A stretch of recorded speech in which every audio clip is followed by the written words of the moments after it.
allegiance to the flag of the United States of America, to the republic for which it stands, one nation, under God, indivisible, with liberty and justice for all. Thank you.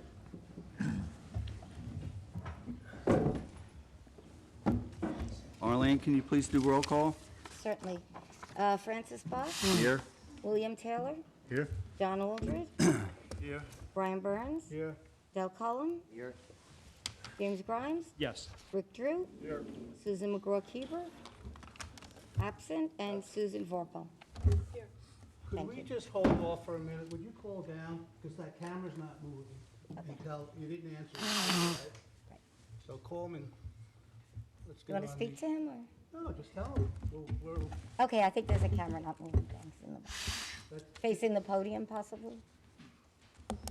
Great, okay, because we have a guest speaker. Thank you so much. It's moving now. Just there we hold go. it. Thank you. Thanks, Ollie. Okay, we'll start with public comment.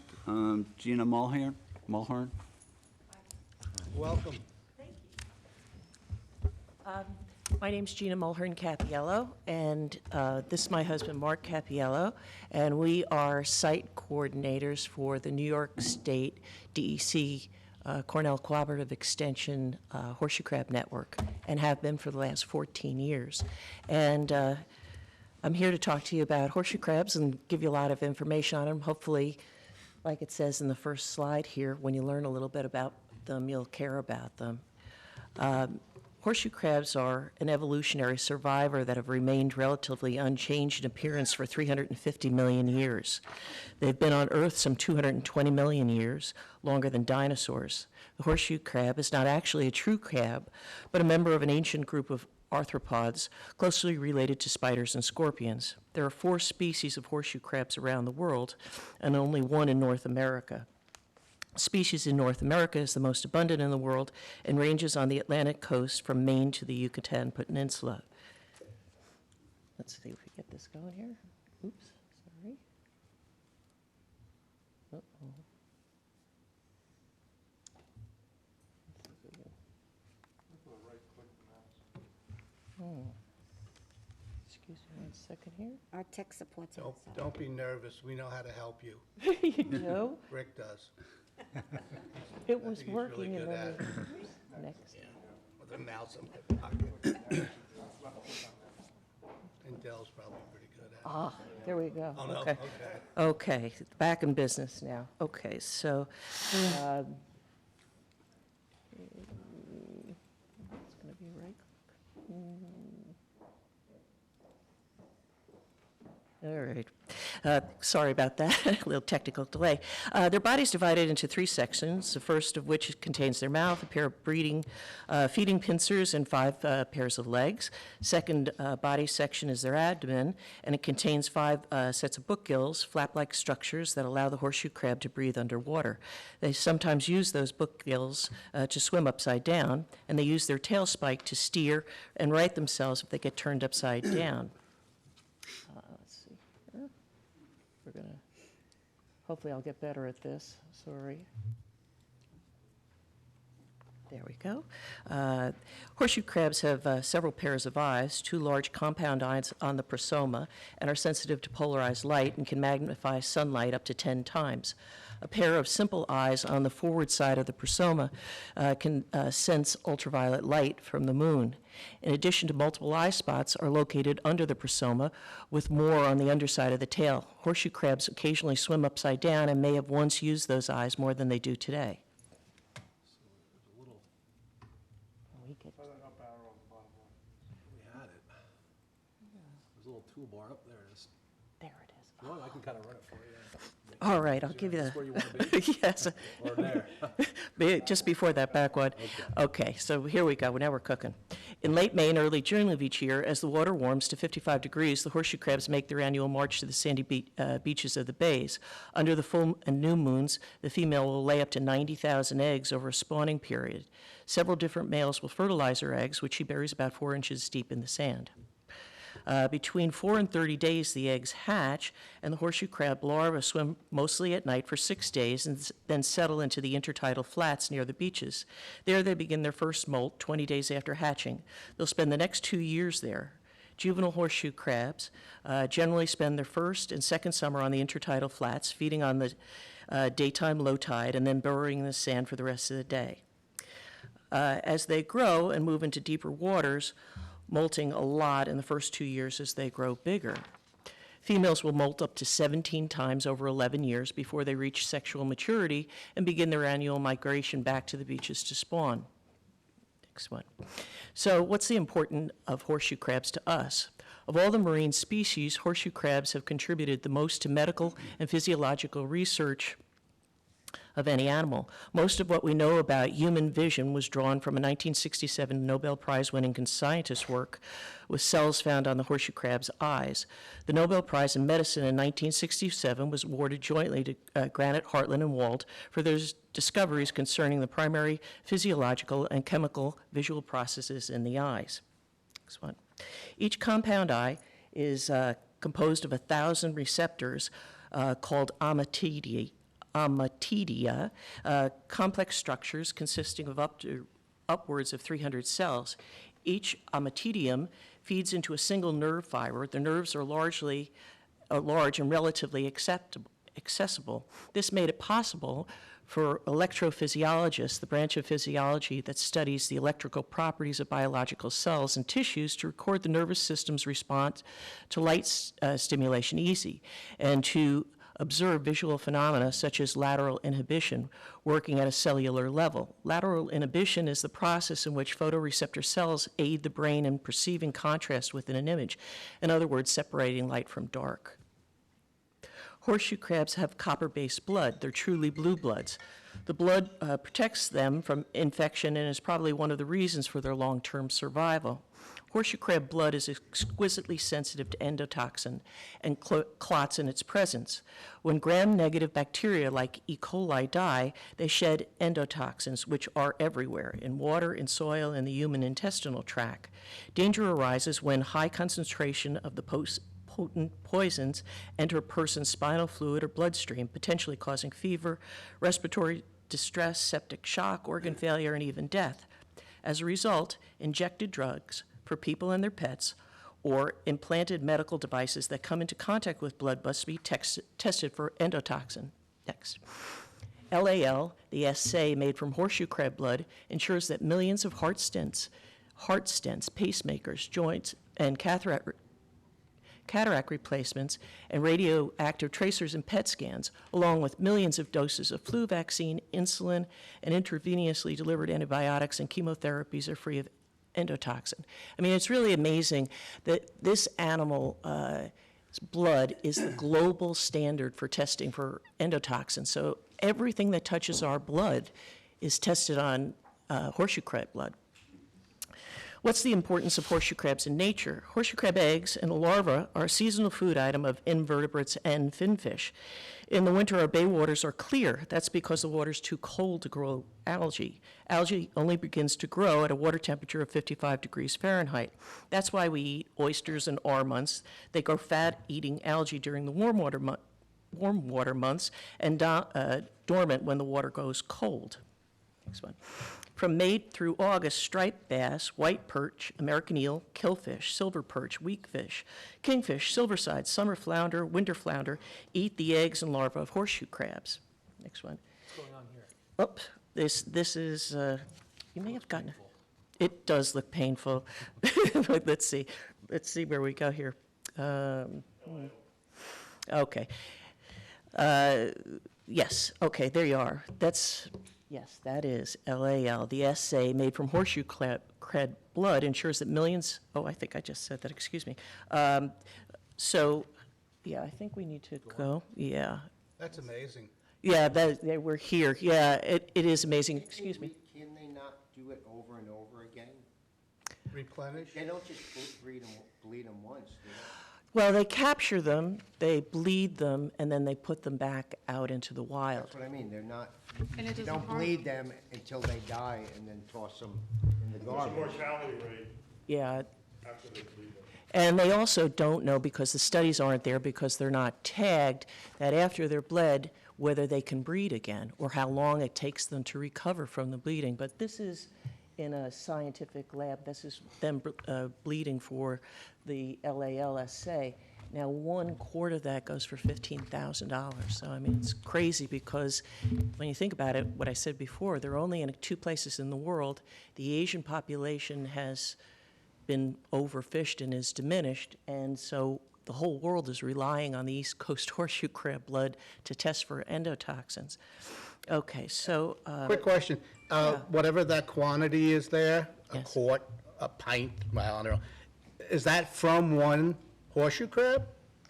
I wouldn't think so. Okay. I would think, that the animal just isn't big enough. Sure. To put that much blood out of it, but I haven't actually seen the process. Okay. So it's, excuse me? Sorry, what is the mortality rate when they put them back in the water? They don't really know, because, it all depends on how they're handled, because they're captured, trucked to the pharmaceutical company, bled, put back in the water. So how many days can they be out? What kind of condition are they in? Studies say 1 out of 6 Yeah. don't make it. Okay.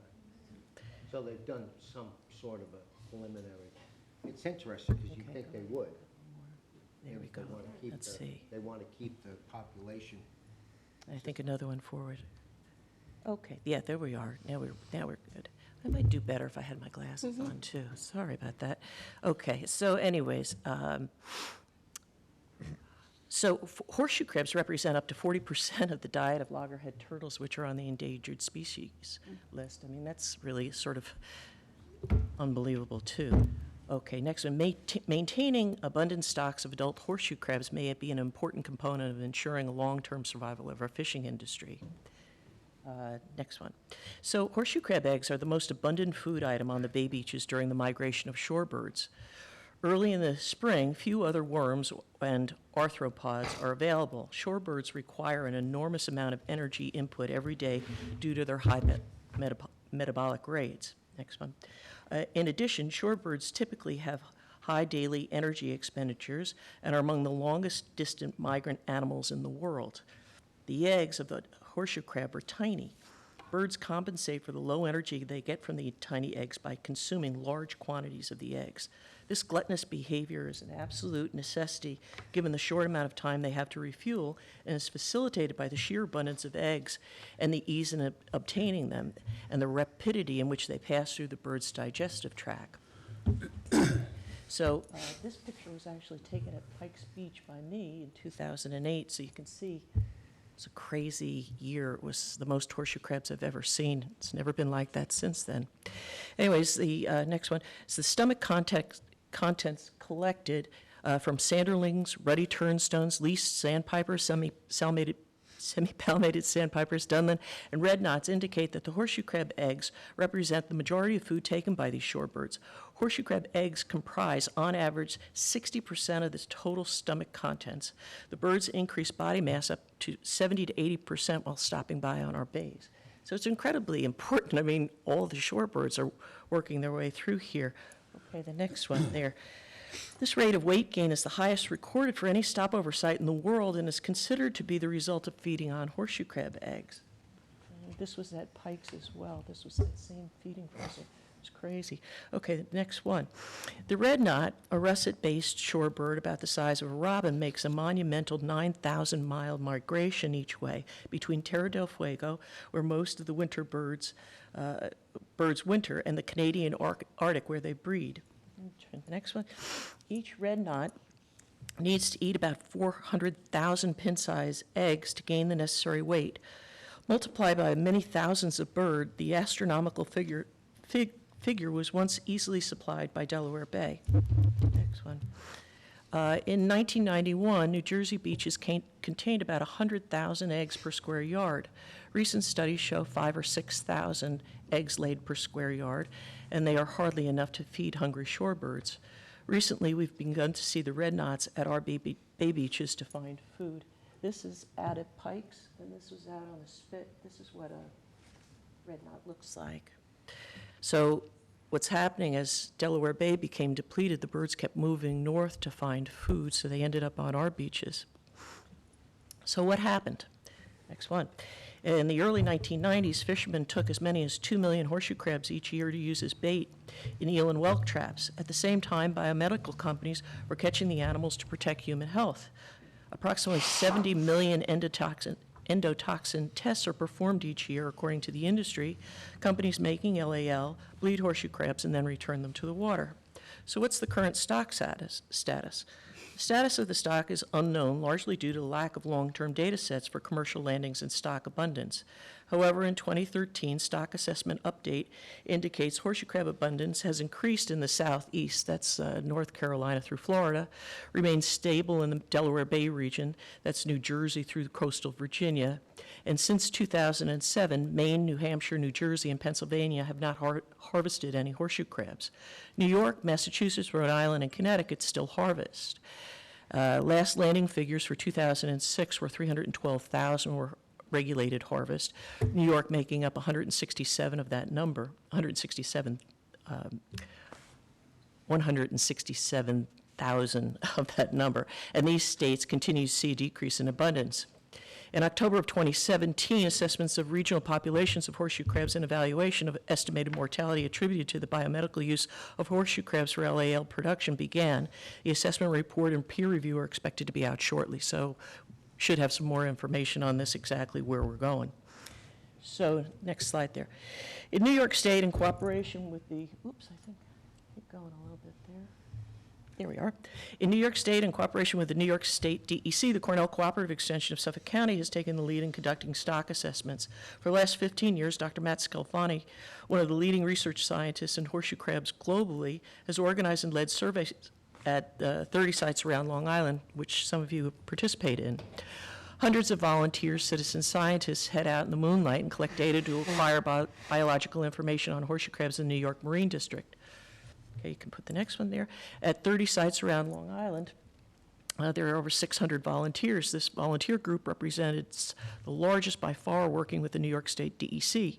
It's proven that these citizen scientists are a critical part of collecting large-scale data and a highly effective resource.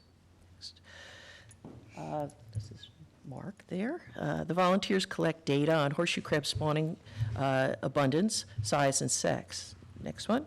They tag horseshoe crabs during tagging blitzes, which occur at the height of the spawning season around the full and new moons from May to June, and report the U.S. Fish and Wildlife tag returns. So this is how we tag them. That's how we measure them. Next slide, please. This data is used by the New York State Department of Environmental Conservation to assess the status of horseshoe crabs in New York's Marine District and to assist with the regional management and conservation of the species. So what happens is we go out and we file these reports. The reports go to the DEC, and the DEC starts to see. Right now, the DEC, with permit, baymen are allowed to take 250 per day, per 24-hour period. And then as the number gets closer to the quota, DEC watches it, and then they start to lower the amount that can be taken in a day by the baymen. So after 10 years of data collection, what have we learned? It's important to note that before 1998, we didn't know much about horseshoe crabs because they were an unregulated species. It was only in 1998 that the Atlantic States Marine Fisheries Commission required states to monitor the health and sustainability of the population. There we go, okay. There's a lot of power and information gained in mass tagging and recaptures. The horseshoe crab recapture rate is an impressive 10%, the highest reported by all animals that are tagged by Fish and Wildlife. So why is that? Well, it turns out that horseshoe crabs are locals. The adult horseshoe crabs pulse in and out of the bays during the winter and spawning season. It's also true that the horseshoe crabs have a very limited space available for them to spawn. They need sandy beaches. In our South Shore estuaries, there are actually very few areas for the horseshoe crab to spawn. Bulkheads and wetlands dominate the bay surrounds, leaving only a few sandy spits and islands available to them. Approximately 24% of the entire shoreline is left a suitable area for spawning. That's a pretty stunning number. I mean, as much as we need our bulkheads, we need our wetlands, these creatures need a spot too. This virtually herds the crabs into a few areas, allowing their recapture. 60% of the horseshoe crab harvests happen on the South Shore bays. The South Shore spawning season starts earlier than the spawning season on the North Shore. As a result, harvest quotas are lowered by the DEC by the time the North Shore beaches become active. It just happens it's just the timing of things. There's little to no movement between the north and the south shore populations, an estimated less than 3%. This would reasonably insinuate that we are decreasing our south shore population. Because they're local and more are harvested on the south shore out of the total population, it's our population that's dwindling on the south shore beaches. Let's see. Next one, the CCE team has also recorded movement from the largely protected area of harvest in the Jamaica Bay area and the totally protected northern New Jersey population. 20% of those horseshoe crabs have moved out to the South Shore estuaries. It's hypothesized that they're drawn to other bay beaches because of habitat preference. Yeah, but I think everybody wants to move to the Hamptons, so anyways, including the horseshoe crabs. So anyways, so what does the future hold for these important creatures? Unfortunately, we often learn the value of a species if our population is decimated. However, in the case of horseshoe crabs, we know their ecological role, importance to the biomedical industry, and the importance to the commercial fishery. We have an opportunity to manage and protect the horseshoe crab populations at a sustainable level and also provide horseshoe crabs for ecological and commercial uses for now and in the future. Another creature which has been under pressure are our local baymen. They are an important part of our local history, our local families, and our way of life out here. The horseshoe crab is an important bait that's been used for a long time. Rough estimates are that our baymen use 500,000 baits each year in their traps for American eel and whelk, using a quarter of the horseshoe crab's body in each trap. That's 125,000 breeding horseshoe crabs selecting for females rich with eggs. So how do we solve this dilemma? Primarily, this is why I'm here speaking to you this evening, to make you aware of the alternative bait research project. Using a formula that was developed at the University of Delaware by Wakefield, we can reduce the amount of horseshoe crabs needed for the bait in each trap from a quarter of the animal to a 16th of the animal, which will save 100,000 horseshoe crabs each year. That's a really significant number. So the project was designed by the scientists at CCE's marine program to test the efficacy of the alternative bait in local waters with our local baymen and refine the bait to be effective and at low cost. The project will require staff, boats, material, and a testing period over 2 years. We need to raise money to fund the project. So it's a 2-year project, boats, people, staff, materials, and then the marketing to roll this out, get it to all the baymen. So I'm estimating that we need about $250,000 to get this done. So the question is, can you help? If yes is the answer, and financially it can, small donations will add up quickly. Go to the site, click a couple times here, back to thebays.org. Oop, you're way behind. Okay. Yeah, keep going. This is us on the beaches. This is at Pikes. These are some of the volunteers last spring. Go again. Wow, that's a big horseshoe crab. It's a little kid. That's what I mean. This is me. This is the group from West Hampton Beach High School. Let's go ahead here a little bit. Okay, here we are. So back to thebays.org. If you click there, you'll be taken to the Horseshoe Crab Alternative Bait Project. It describes the project in much more detail, exactly what they're going to be doing, the scientists that are working on it. It's Dr. Matt Sclafani, who is impressive and has run this network for years. He's one of the leading global researchers in horseshoe crabs. Emerson Hasbrook, who many of you probably know, he's on the Atlantic Marine Fisheries Commission, has been working at Cornell for years, and Scott Wegman, who also is a marine scientist, has 25 years of experience. So what it does is it kind of crosses the fin fisheries with the crustaceans, because this project needs to be not only developed there, but to provide the bait and find a local manufacturer for this, to produce this locally, because it's fresh bait that really attracts the horseshoe crabs. So anyways, how you can help us is not only by donating money for sure, but to spread the word on social media. As long as this is a Long Island problem, and it's one we who love Long Island can solve. Horseshoe crabs have survived 5 mass extinctions on Earth. With your help, we can let them survive. Okay, thank you. Thank you. Thank you. You're welcome. I have a question. Sure. So, can people donate individually, or is this something? That's what we're hoping for. Okay. You know, I think that, look, it would be great that we had some big donors, sure, that makes it a lot easier. But to me, this, you know, when you see how important this creature is, this just doesn't seem like that much money. And it's sort of a virtuous circle because we need the horseshoe crabs as bait for the baymen. We need the horseshoe crabs for our own survival. We need them for the birds. You know, I mean, so our way of life here sort of depends on this creature that people just don't know about. And I think if, like I said in the beginning, if you can get people to care, they'll be interested, and maybe they'll give $5. Well, I just want to add that I first learned about the horseshoe crab and the blood and what they were using it decades ago when my son went through treatment for leukemia. Wow. And he had spinal taps, and he had a couple bone marrow transplants.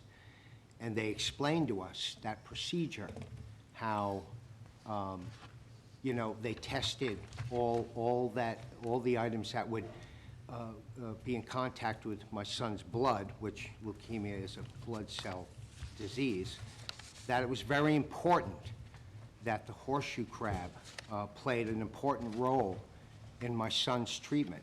And it was odd that that was one of the things that stands out, you know, 25 years later. There's none of us here that haven't been touched by horseshoe crabs. Every vaccination you get, Absolutely. insulin, Anyone who's had anything a that you- shot, Anybody who's had a shot? vaccination or a shot of any kind, whether it's for anesthesia or Novocaine or whatever, has been tested with a horseshoe crab, and the severity of the alternative complications are lethal.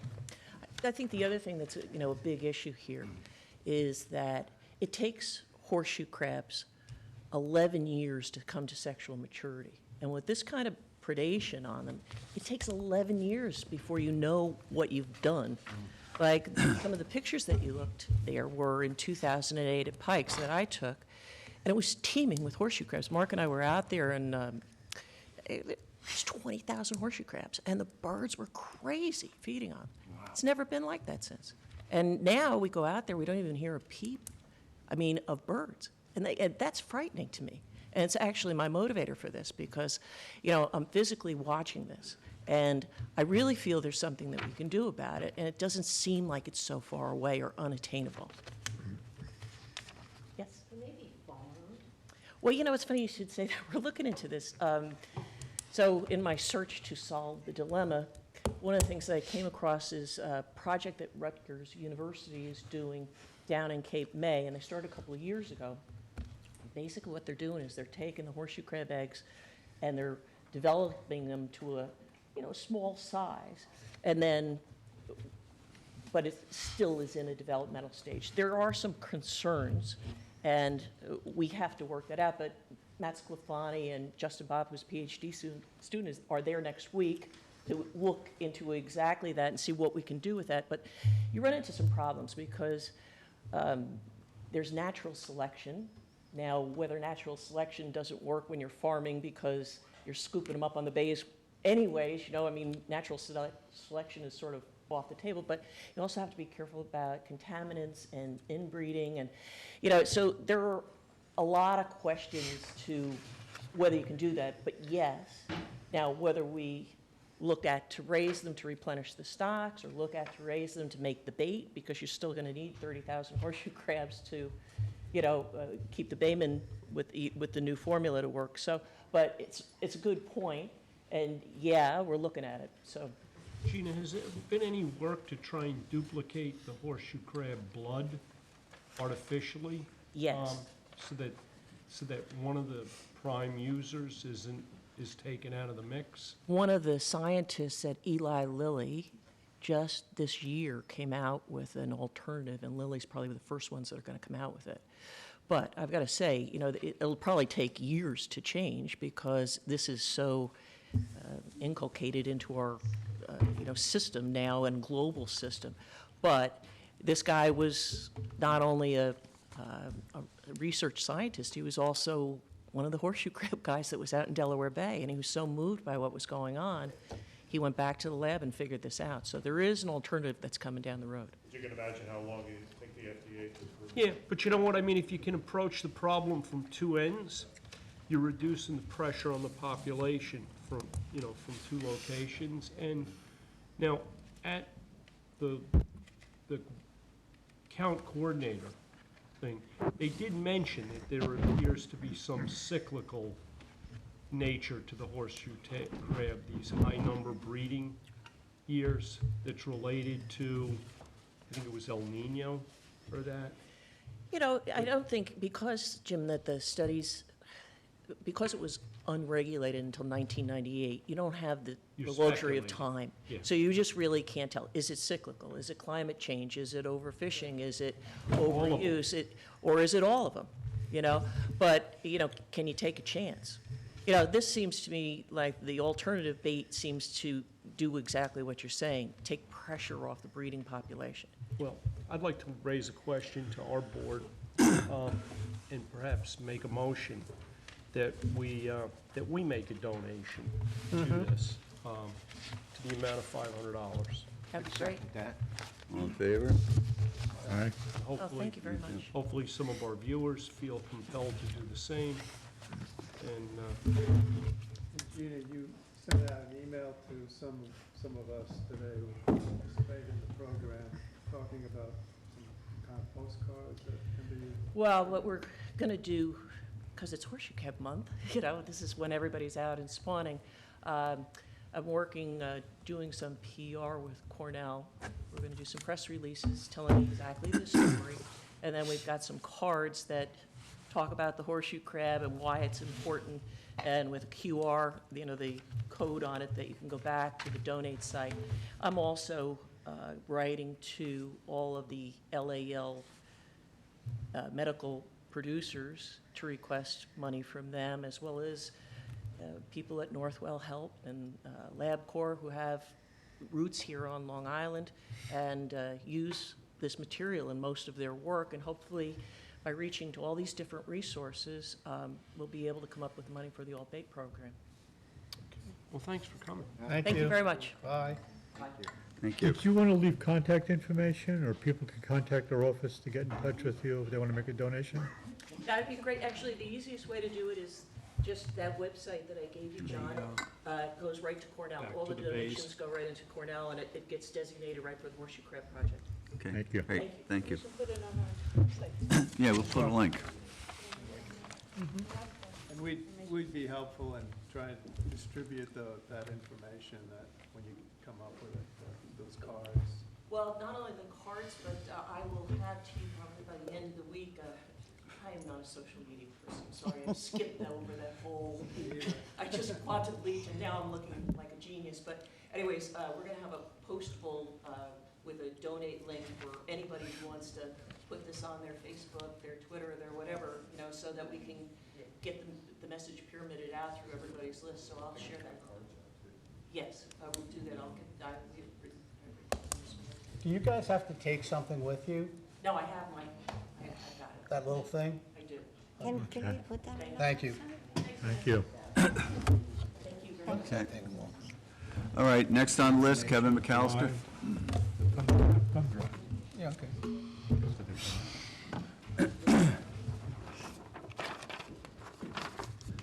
Thank you, Francis. Good evening, Board. Kevin McAllister of Defend H2O. That was a very informative presentation. Before I address the subject at hand, I'd like to ultimately respond to the Board's decision at Lazy Point. I'd like to share some of my background in the coastal zone management realm. Obviously, my work over the last 20 years back on Long Island has really been water-focused. My time in South Florida, my master's is in coastal zone management, really a focus on coastal processes. I've worked extensively on all sorts of shoreline projects from the regulatory front, beach nourishment, of course, shore hardening, sand bypassing, offshore reefs. I've been published in dune restoration as an alternative approach. I'm adamant to natural shorelines. I guess the point I'm trying to make is I do have expertise in the shoreline protection realm. I unfortunately was away and unable to join the discussion on the lease extension at Lazy Point, so I am being somewhat reactionary as opposed to proactive. Suffice it to say, though, I've been before this board many times. I send you, I'll say, publications, statements that I make. I try to really, I'll say, churn out information to help inform this board for your decisions going forward. And this, is with me not having any presence, but just I see that as an important role, and again, based on my expertise. In the letter that I've sent everyone, and John, forgive me, I don't think I had your email. I did try to send that letter directly to everyone, and I hope you received it. The principal points I was trying to make ultimately with board control, if you will, by extending these leases out to 35 years. In essence, you're no longer controlling the destiny of this area. And you're well versed, of course, in the geology of a very dynamic coastal zone area, of course, Lazy Point. I'm afraid, and this is a very typical trend that you can see, that I have seen looking at aerial photos. When you start looking at the 60s on forward, you can see the incremental changes to many, I'll say, vulnerable areas that are also critical for productivity. Lazy Point, with what may happen, and I hope there are checks and balances going forward, but ultimately, in essentially memorializing the area or incentivizing, if I'm saying that word correctly, I'm concerned that we will see an expansion in properties. With that comes, of course, the demand for water, dealing with flooding, roads, and the more insidious impact is the incremental shore hardening that will come in to protect said properties and said headland. I think it's critically important that we are responsive to climate change in this area. I know some, and Rick, I think, in particular, was present, as I recall, 2 years ago. The town, with their consultant, presented some of the early information, data gathering with the CARP study, and ultimately identifying this area as highly vulnerable, as I recall, from the flood maps. You have the town actually being proactive in extinguishing some of those uses by acquisition. So given the implications of sea level rise, and I've cited that for you from New York State, I like to use the benchmark. We've seen 4 inches in the last 40 years, according to what they adopted and put into their regs, between 11 and 30 inches over the next 40. So that is, in fact, monumental change with water levels. Coastal inundation coming up from below, again, a wet environment, septic systems in groundwater, the need for sewage management that could potentially be forthcoming, again, based on density and expansion. I think, again, by virtue of extension of these leases, the board is, lack of a better word, surrendered the ultimate disposition of this area, the ability to terminate these leases on a short term. You can, in fact, be responsive, but 35 years out makes that difficult to execute rollback, if you will, to allow for the expansion, and you certainly know the extent of the wetlands in those areas. So over time, there will be changes and further engulfing. Just by virtue of, I guess, observations and, my, I'll call it history with the board, it goes back to the inception of being hired as the baykeeper, in '98, I think. And, I've been before the boards and obviously with new membership over the many years, talking to you about these issues. First and foremost, public access. That's this board's mantra. And as I'll say, in that role, ultimately ensuring that the public resources are properly managed, the underwater lands, the natural shorelines, the wetlands. And I'm not trying to diminish, any of the initiatives with the balloon release, great presentation on horseshoe crabs, the monitoring that's underway. But let's not lose sight of the monitoring when in fact we have to defend shorelines with incoming changes. You know, you heard, forgive me, I don't recall her name, the speaker talk about diminishing and viable nesting sites that are shrinking.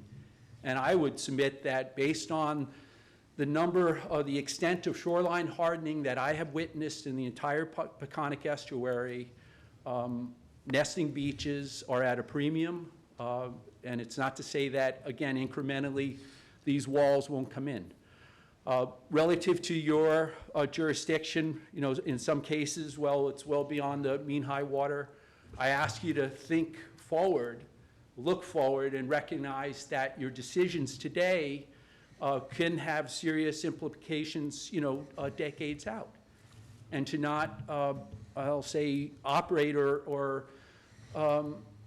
you know, be in a mode of, you know, the next election, and forgive me for being so straight.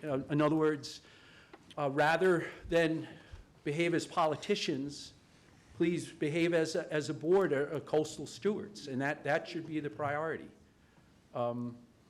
Again, it is certainly my observation that some of the work that's being done, and again, all laudable, but first and foremost is defending the shorelines to ensure that incrementally we're not losing them to shoreline hardening, because again, that is public access, that is critical habitats.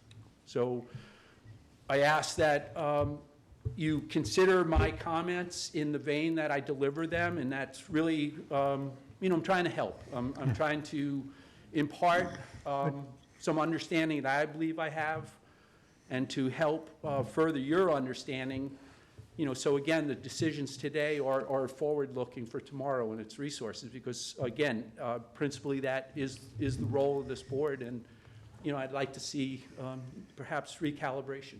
So thank you. Thank you. Thanks, Kevin. Is there anybody else who wishes to address the board? Diane? Good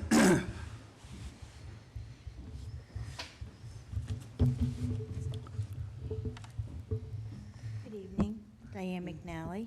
Thank you for allowing me to speak. I concur with what Mr. McAllister had to say to you. I was here at the first public hearing with regard to the amendments to Lazy Point. I pointed out some things such as the word purchase of a lot. I wasn't able to make the second public hearing, but I saw some of it. It does appear that that's been amended. But there was some discussion regarding the 35 years.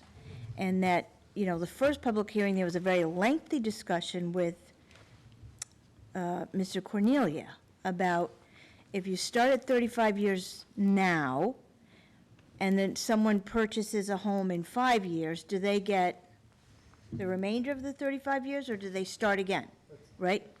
It's been taken care of, right. That's what I heard when listening to the second public hearing. Now, with that one change, that didn't trigger the need for another public hearing to allow the public to review the document again? Not according to our attorney, it didn't. Okay, but I'm not sure if that was the only change that was made, because if I go to the website to look, I'm still looking at the original proposal that was prior to the first public hearing. So, you know, and then when you closed your hearing, you said you were going to give the document to your Lazy Point tenants for their comments and review. So now, has there been further changes to the document? And if that's the case, isn't that cause to again allow the public the opportunity to review said document, whether you're going to agree with the public and you're going to move forward with it or not? The public, I'm just saying, it's a procedural issue from my perspective as a former trustee, I'll say that. I just think, you know, procedurally, it should have been a little bit more accessible to the public to be able to come in here and discuss this and talk to you about it. Mr. McAllister saying that he was away for the discussion. It's very true. From April, what was it? No, March. From March to April, it's a huge decision by this board. Huge implications for the future, as been pointed out. And in 2 months, bam, bam, thank you, ma'am, we're done. It wasn't done that quickly. We did this over a year or more? Publicly? No, not This was in Why committee not for a public? long time. That's the thing, the public is not aware that you were doing it. The public we should be were- part of these discussions. You're acting on behalf of the public. Working on how to approach this. Okay. Well, I think you missed the, I'm just here to say, I think you missed the mark. I do understand the concerns of the Lazy Point residents. I understand the concerns for the future of that area. I understand your concerns. But I think if you had had a little bit more public input and allowed more people to approach you with some concepts, you might have come up with a better plan that addressed everybody's needs and concerns without this problem for the future. I think you've opened a door to the banks to have their input into what's going on down there. You've abdicated your role as managers of that property. How No, so? that has not How happened. so? How so? Because you're, like Mr. McAllister said, you're 35 years out. You have basically, Have any of you read the rules and regulations that's Yes. attached to this? yes, I Then have. how have we, Yeah, you're given away our saying, you're management? saying that, yeah, you're allowed, there is a little clause that. No, it's not a little clause. That, okay, I'm trying to be nice, Bill. You don't have to get But nasty. the banks don't necessarily have You to know? accept our rules and regulations as well. Right, But so we- but therein the lies the purpose of conundrum. this- The conundrum is, actually, if they you do. allow other Actually- entities to have, may I finish? If you allow other entities to have input into a mortgage or whatever's going to happen on that property, they will be held accountable to other levels of government or whatever. The same as like when we deal with the town or the county or the state or the federal government. If, You're confusing me. well, I'm sorry, I'm trying to get the words right. In a 35-year lease, tenant has a mortgage, then wants to do some renovations. Bank says you need to meet FEMA regs. What are you gonna do? FEMA regs say the house has to be 18 feet in the air. You gonna approve that? Not 18 feet. Well, whatever, based on, But that's a gross exaggeration. it's a gross, I'm sorry. Let me go back into the file for the woman who wanted to raise her house and find out I if think it was it was 18, exactly maybe 12 or 18. 14 or, come on, you know what I'm saying. FEMA regs say the houses have to be raised. Okay, so do you want your waterfront houses raised? And then where's mean high water? Under the house. Where's your public property? Gone. So you've just lost your public property.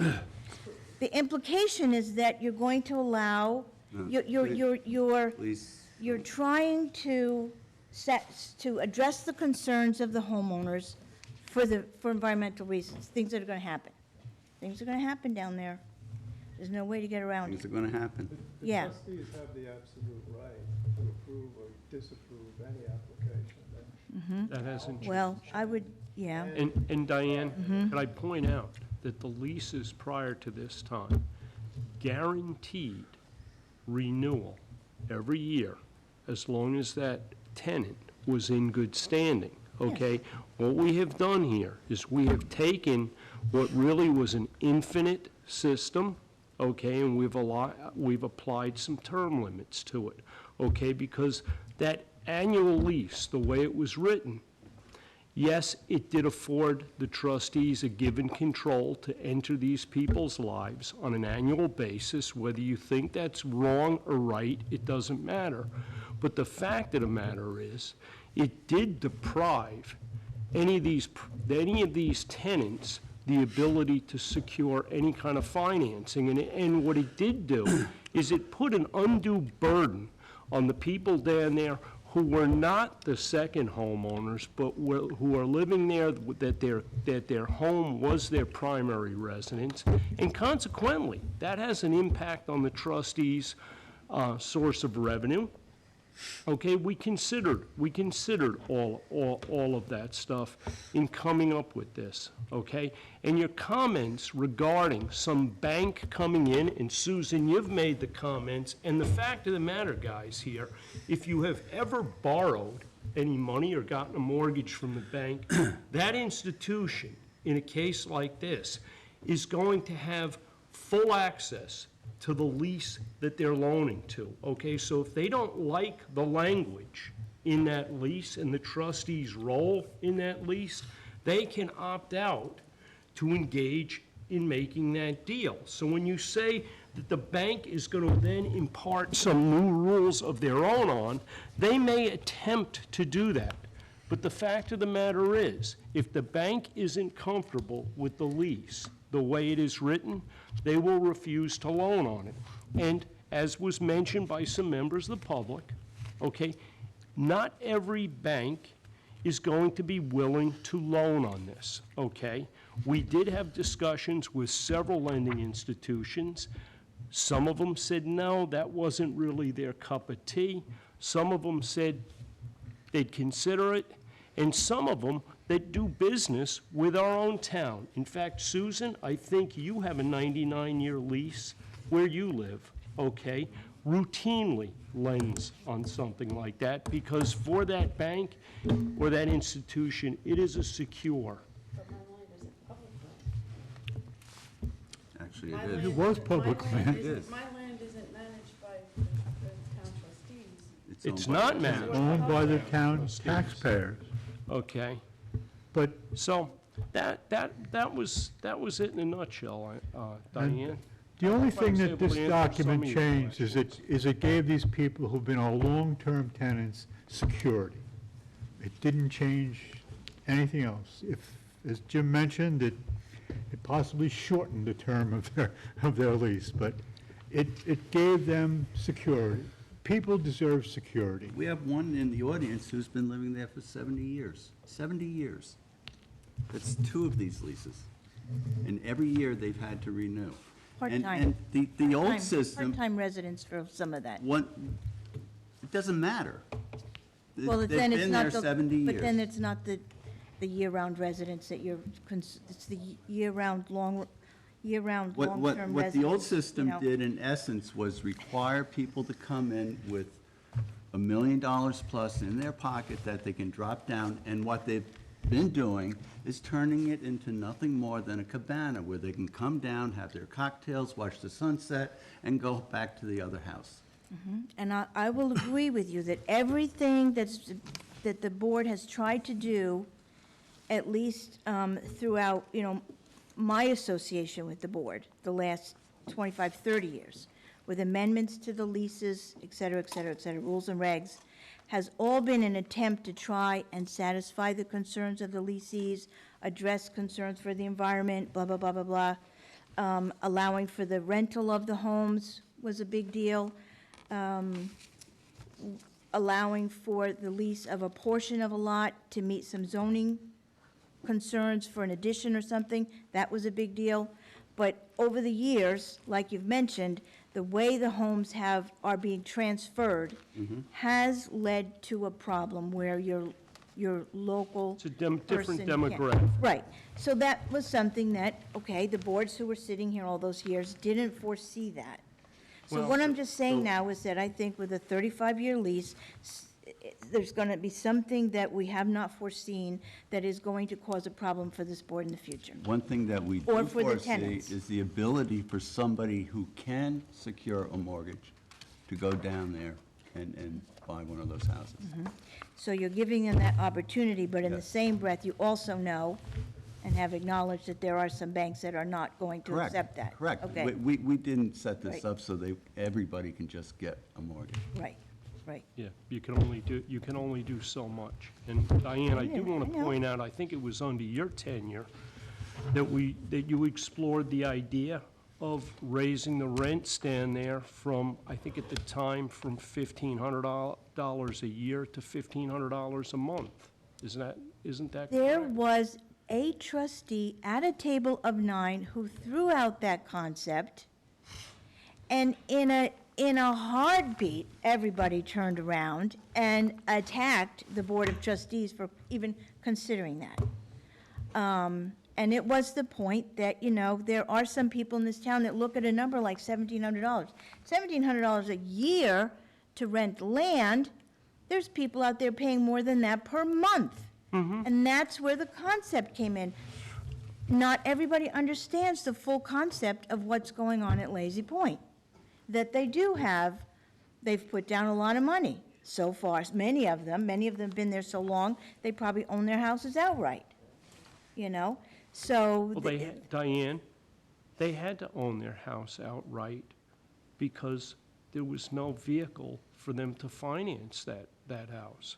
So that's a moot, No, 70 years ago, to purchase a house at Lazy Point is not like buying a house that's over $1 million right now. No, it's not. No, okay? So that's what I say, again, the dynamics have changed, things have changed. 35 years out, I just feel like it's going to come, there is going to be a problem at some point in the future, There may be. in my understanding. Diane, Yep, we can't yep. foresee at this point. The good news is, there'll be a board of 9 competent trustees and an attorney, and we'll figure out that problem when it arises, and that's what the trustees have Exactly. done for hundreds of years. I know that, and I certainly hope so. But I just think, going forward, that a little bit more accessibility to your discussions with regard to these big decisions for the public to understand what's going on can't hurt. That's all. Thank you. Is there anybody else? I would have to say that I totally agree with what Kevin was speaking of, which was one of my concerns that was not addressed, was not looked into, was not even considered, was the environmental No, it was. impact. I have to say, I don't, And I raised many of those same issues with Chris, and I'm pretty comfortable that language in the rules and regulations gives this board full control over what happens in Lazy Point, including any environmental decisions. It's not going to be the residents that call the tune. It's not going to be the bank that calls the tune. And The it's, trustees have absolute decision-making over what happens there in the event of environmental But I do problems. think that this action taken is clearly going to impact the land use in the future. How? how? Look at our town, the way it has changed. Okay, but see, this These is, residents are not always going to be there for another 70 years, and this is just going to afford more of the residents to sell, let's say. And I think that's just going to possibly create an undue burden on future boards, because the people that come and move into our town, because let's face it, they're not going to be sold to local people. they have to be, So so, Susan, they have They to, have to be. see, you have Well, to somebody meet, that you has have a to meet a second residence. residency requirement to secure these leases to begin with. Right. Okay, and when you say this is gonna change, okay, when the comments that are made by Kevin and by other people, that this is gonna inspire greater development down here, that this is gonna inspire hardened shorelines, I think okay? it can. How can it? Okay, the only way that can happen, Susan, is by a Florida allows it. default on the part of these 9 people that sit at this table, okay? Because we still have absolute control over over what gets built, how it gets built, and how big it gets built down there. And just in the past 4 years that I've been on this board, we have not approved 1 inch of expansion on any of those properties down there, and for good reasons, okay? The previous boards had the wisdom to look at these properties years ago and say, hey, you know what? These are postage stamp lots. They really can only support so much, and anybody that walks into those properties down there recognizes, coming in the door, that they're buying a footprint that you may be able to remove bits and replace bits, but you're not going to be able to expand those bits, okay? And that is well established. But Now- you don't think that this could open up an opportunity for future litigation? I mean, you see there's it no- going on in every place else in our town. There's no way With- to prevent litigation, okay? There is not a single thing that you can really do to prevent litigation, Okay, and you know what? A good example of that is with these one-year guaranteed renewable leases, okay? It's a little like a drunk at a bar, okay? Everything is fine until you say, I'm not gonna renew that lease, okay? And that individual, That's not something the hold on, trustees have ever done. hang on, but wait a second, hold on. These are all circumstances, much like what happens with these leases. These are circumstances that, as we're sitting here now, we can't foresee how that could happen, but it can happen. And the day it happens, when you say, nah, I don't think so, I think you can be guaranteed that you're gonna get sued. There's gonna be I litigation. don't see that, because the Okay. trustees, have always had No. that relationship with the residents of And Breezy I Point, think we where have a they- stronger they're- relationship as I a don't feel consequence to our that- actions now. that threat has ever been visible, has I ever didn't- been there, has ever been. Well, actually, I but think we if you didn't go act back there on 4 it. years ago, I think it was very much Let me there. ask a question, because You know, you've wait. answered a couple of my questions about the financial issues. You've made a few points that I finally understand a little bit better. However, could we not have had, and I'm just speculating on, I know where we stand today, but couldn't we have had a better idea of the impact that this could create had we done an impact study? Okay, but That's Del- my question. Yeah, Dell, I'm just gonna ask a question here. What impact are we talking about? Is Well- this a financial impact, an environmental An impact? environmental It's impact. not gonna have The use, any. the use of the land you down say there that? hasn't changed, Can you hasn't predict Mother changed a Nature? bit. It's We not haven't Mother Nature, whether expanded, we have a one-year lease or a we 35-year haven't lease. expanded No, we're the talking about the tenant's environmental ability to make their properties larger or do anything that would not require them to come back and get permission from this board. We've Right. done none of that. No, I The meant- only thing that we did, the only thing, is we took a piece of property that was being leased with the escalators built into those leases, with the transfer fees attached to those leases, and we extended them out a period of time that would enable a buyer or a present homeowner to explore the options of having some equity in that investment and the ability to secure some financing. Okay, that's it. That's all we did on that, okay? So in 35 years, we revisit it. If there is some severe weather event, that may require us to come back and look at this. If you own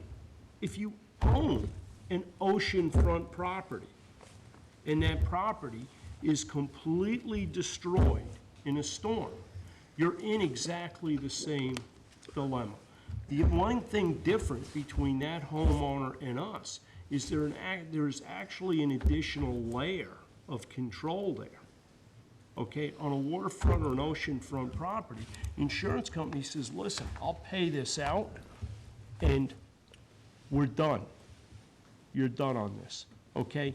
We still do have the control. We have not given anything away. We have not given up a single bit of our control over this property. The only thing that we've done is we've got to have some faith in future boards, okay? Because, let's face it, business deals typically are not structured on an annual basis, okay? When you go and you secure a mortgage, it's over a period, it's over the term of that mortgage. That is the period of time that whoever you've made that deal with has the right to come back into the thing. Did the person that you're leasing the property to, did they get different control over it? Did they get ownership of the property? No, they didn't. They are a tenant. They have secured something that is longer term, that they can rely on, that they can feel confident, that they know they're gonna be there next year and the year after. And the important thing is that they can walk into an institution and say, hey, I'm thinking of taking out a loan, I would like to do something. and ask the bank, would they be willing to loan on it? That's all. That's all that's happened here. I mean, a whole lot of hubbub has been made about this, but you know what? At the end of the day, it's really not much. We're not arguing the security aspect of it and what the residents deserve. My concern was that this board, being that we are stewards of our common lands and our environment, and we're doing all this other work in all these other areas from our beaches to our coastlines to our waterways to our horseshoe crab studies and our mosquito larvae studies, all these things which impact every aspect of our coastal environment, that wasn't addressed and that wasn't considered and studied. Okay, but you talk about all of the things that we do, and how do we do that? What's the vehicle that drives everything that we do here tonight, from horseshoe crab studies We do to, studies. to, We did not do to- that in Lazy Point. What To you're I the- think what you're asking is someone to predict the future. And I think we all understand that that's a vulnerable piece of property. I think someone that should have, Vulnerable Not area. predict, John, Not but a predict. study could give us and a I, better idea, The because we're study's not been done. experts. The study's been done, and they're continuing it. They're old studies. The town has done the study. The information's there. You just have to get up and go look at it. The change And here, yes, there's a point where it's probably going to be underwater. There's no doubt. I mean, we have issues Maybe at a not. couple of properties just. But what are you going to just do west about of that this, now? Are you going to where tell we're- any of these people that you're not going to renew their lease between now and then? what's the I don't think alternative? so. When the let me town, finish. when the town goes to buy, it goes to remove people from a vulnerable waterfront property, they have to make them a fair market offer for what the house is, and it has to be accepted. Now, if you're thinking that this board or any board made up of human beings would tell these people, all these families down there, that, look, we think you live in a vulnerable spot, we're not gonna renew your leases anymore, goodbye. We didn't And say that's that. basically what you're saying. That's No, not no, at all I what don't we think said. that's at all. It certainly is. There was one house down there that was recently threatened a couple years ago. And she came to the trustee board with the idea of trading her lot for a lot that was more secure. And that board at that time actually agreed to it. You can't say what any board is going to do in the future. They may tell them, okay, we don't want your house to fall in, you can move it across the street. You don't know what's going to happen, but this board took the responsibility to give them some relief of the pressure of not knowing whether or not their lease is going to be renewed. And that's all we did. And we gave them a reasonable amount of time to guys, secure we do have a, financing. I think, has everybody's questions in that been addressed or answered? Because we do have an agenda of business that we should take care of here tonight. Does anybody else have questions? No? No, I Said, got a lot of information just from that talk. I still, Bill, I don't think that's physically what we're saying. No, I understand that, That's not at all. I understand the But- animosity. But no, but if you really sit down and intellectually look at the problem, if you think the houses shouldn't be there, what do you do? Right. I mean, my sister used to have a house on Fire Island. They told her, you have to leave in 25 years. I mean, we're not there. We're not at this point. We're at a point where what we're trying to do is to give these people security. Security from us. Security from the sea, you're gonna have to deal with somebody else, I mean. But I just think it's the fair, good thing, right thing to do. It was definitely fair for them, but I don't know that it was fair for what we're here to do, what we're here to manage and be in charge of, that. As it stands right now, there is absolutely no change to public access to any place down there. Now, you're Not right talking now. about, yeah, and, But we don't know what's going to be no. 10, 20, 30 years from now, and that wasn't considered. We still, Susan, Well, I we think it still. was, I don't think And it that wasn't, wasn't- I don't think it wasn't considered. Wasn't I think, Studied, okay, I should say. well, I think Did, It did we- was did the studied, ownership of the has been land, the big question here, did the ownership of that land change? Was there a title change to that land? No, there was not. Okay, so we still own the land. We're still gonna own the land in 10, 20, 50, 100 years, okay? Unless we fall into that pit that some previous boards have fallen into, which I'm gonna describe as the dark days of the East Hampton Town trustees, where the East Hampton Town trustees did not pay attention to their revenue, okay? They found themselves in a situation where, whether they felt the need or were desperate, but they sold lands, okay? And let's go back to the turn of the century. There was a lot of what could clearly be described as shady deals by our board, embarrassing deals. I would not want to see this board or future boards finding themselves in the same situation. And I'd like to remind you that Lazy Point is responsible for actually more than half of our revenue right now. I think it's as a fiduciary responsibility, we have an interest to look out for our ability to collect revenue, because in the event that we did not have the revenue stream that we're fortunate to have right now, we could easily find ourselves in a situation where we are a advisory board to the town board, because we would be completely dependent upon them for our existence, okay? And I don't take that lightly. I take that very seriously, and it was certainly something that I considered before Brian and I brought this subject to this board. Okay.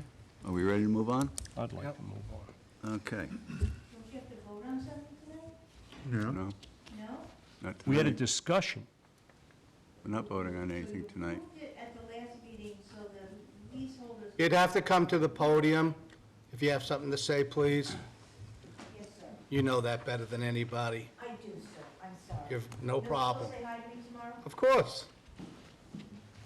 Okay, no, was just wondering, so you approved all the changes, but gave it to the tenants to review, well, but tabled renewal of their leases because they were due on April 29th. Yes. So don't we now have to, Actually, we gave a 30-day extension 30-day on the Yeah. old leases in Okay. order to complete the structure or the, dot the i's, cross the and cross Ts, the t's. which is a document that I haven't seen, nor has anybody but those guys No, everyone's seen it, yeah. in the office. Yes, right here. Actually, you right. don't even have to come in the office. There's a vestibule. stack of them in the vestibule, Diane. Oh, good. and they've been there. Nobody will yell at me then if I go in. Well, no, I mean, if you happen to go in there and you don't want to walk all the way into the building, they're there. Or if the door's locked, the Okay. vestible's never locked. The vestibule is not locked, no. Okay, So, all right. All right, thanks. Thank you. All right, let's move on. New business. Accabonac Creek, application from the owner of 305 Kings Point Road, Suffolk County Tax Map Number 300-24-12 for bulkhead reconstruction. Yes, we just got this the other day. I know Susan believes she's been out of town. We'll contact First Coastal and try and set up Okay, an appointment with him. okay. Aquaculture, 2019 Conditional Shellfish Harvest Program in northern Accabonac Harbor. Okay, so we've completed our 15 necessary samples to determine if and under what rainfall conditions and what time period this conditional program can be opened next winter. And that data is the data is adequate to open an area. It's being analyzed now to determine exactly what the parameters of the rainfall would be, minimum and maximum. And there'll just have to be two, I believe,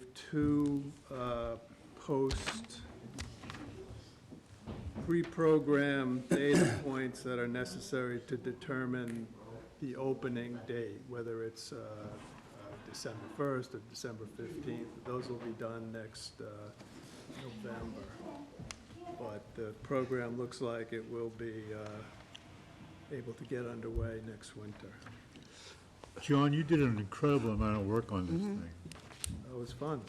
Rather do Thank that than you. some other things. It was exhausting, some casualties, but you did a great job. Thank you, John. Thank you very much, John. That was a- You're welcome. Thank you, Jim. All right, I think we're moving into old business. Sag Harbor public hearing regarding the proposed new local law amending sections of Chapter 278 of the Sag Harbor Waterways Code. I think, Yeah, we are continuing to have discussions with Sag Harbor.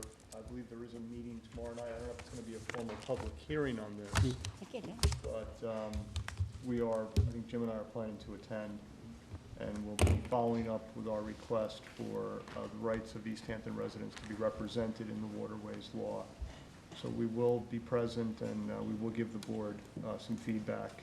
There's also ongoing discussions about their water testing program we're going to be speaking about, so we will keep the board advised, and if anyone else wants to join us, we'll be going over there. I think it's What time is that? 6 o'clock. I don't know, that was, I have it written in my book, but I don't have, Arlene, do you know what time that is? He has it right on top in this folder. It's in, probably right underneath that sheet he just read. okay. No, no. And that's at Sag Harbor? Sag Harbor Village Hall, next to the municipal building on Main Street. 6 p.m.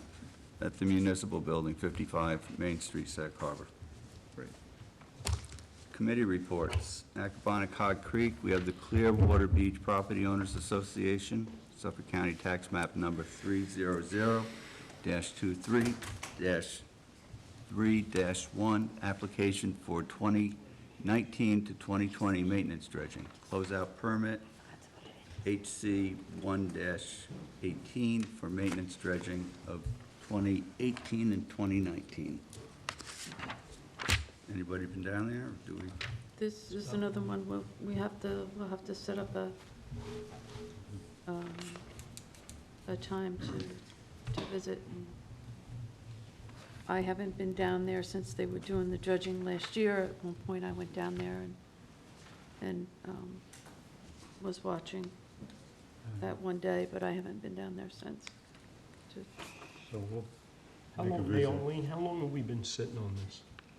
Long enough. The next one we've been sitting on a long time. It's just their regular year to Yeah, year. no, but nothing when did this come in? Francis has it in there too, maybe a month and a half ago. Okay. Susan McGurky, who had followed up on all of this stuff, and I gave her work to Susan Vorpal, but Yeah, just the other day, you passed it on to me.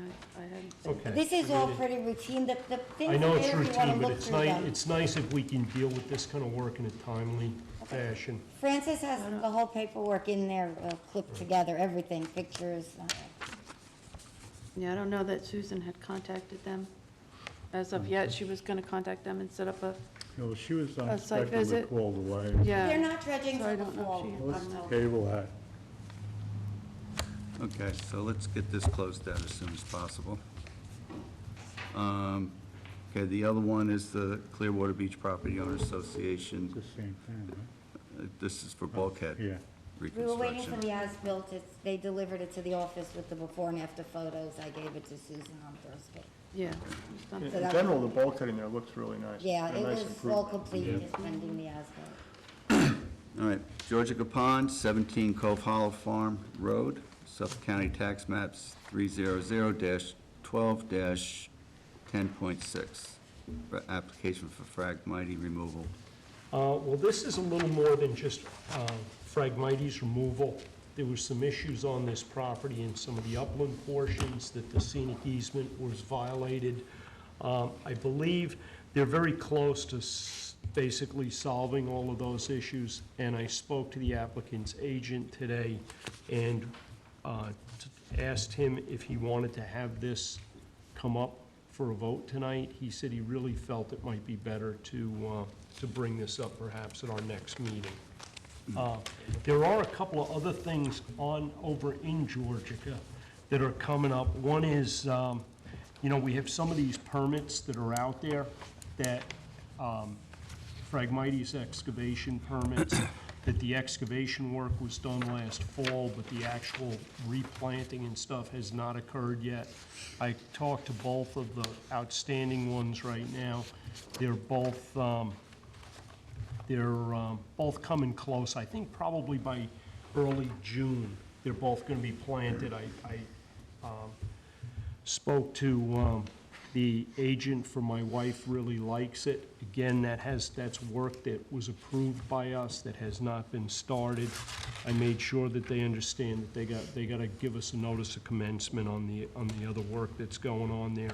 We did have another one at number 25 Cove Hollow Farm Road, which again, that's InterSigns. Jim Walker sent us a letter.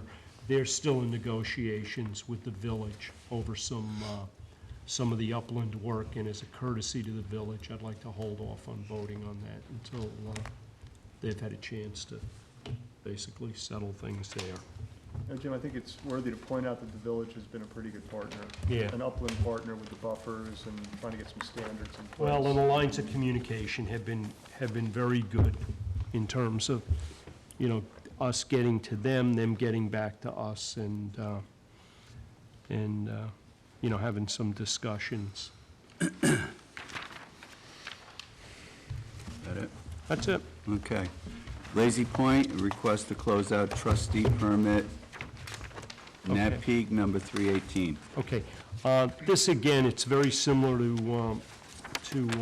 one of the previous ones. This is sort of an annual event. I did go down there today and looked at it. Everything looks in order. At not our last meeting, the meeting before, Arlene, you had supplied some photographs that the contractor had taken. The situation then is consistent with that. I'd like to make a motion tonight that we approve closing that permit out. Second. All in favor? Aye. I'd like to say one thing about education, if we're there at this point. Sure. Okay. Susan Keeber, myself, and what's that really nice girl, John, that works for Ashley? Ashley? She gave a wonderful presentation to the Amagansett School. I gave a little history of the trustees. Susan was just all over the place with her balloons, and it was a great time. The kids were amazing. But again, I can't say enough about Ashley. It was like, show and tell and a lot of fun. So I want to publicly thank Ashley and Bali for setting some time aside. And again, it was a lot of fun being at the Amagansett School. Thank you. Scholarship? And I guess we should... Oh, John, and the scholarship, go ahead. You had a question? No. No, we don't announce that now. They announce it at the school. Forget it. Yeah. Never mind. Well, I was just going to say, Thought that's where you were headed. That's what I heard from Arlene, scholarship. I thought I was supposed to say But something. we did pick, Yes. Yeah, we did. Yeah, we did. Yes, and one is off there. there was enough money in the scholarship fund account that, at our special meeting last week, we agreed to do a second prize A of smaller amount. for $250. Yeah. Yes. Yeah, a lot of work went into these papers that they wrote. I've sat, this is my 6th year, and they've come a long way. And I think perhaps in part with our educational push on our end. Yeah. and I guess we should say that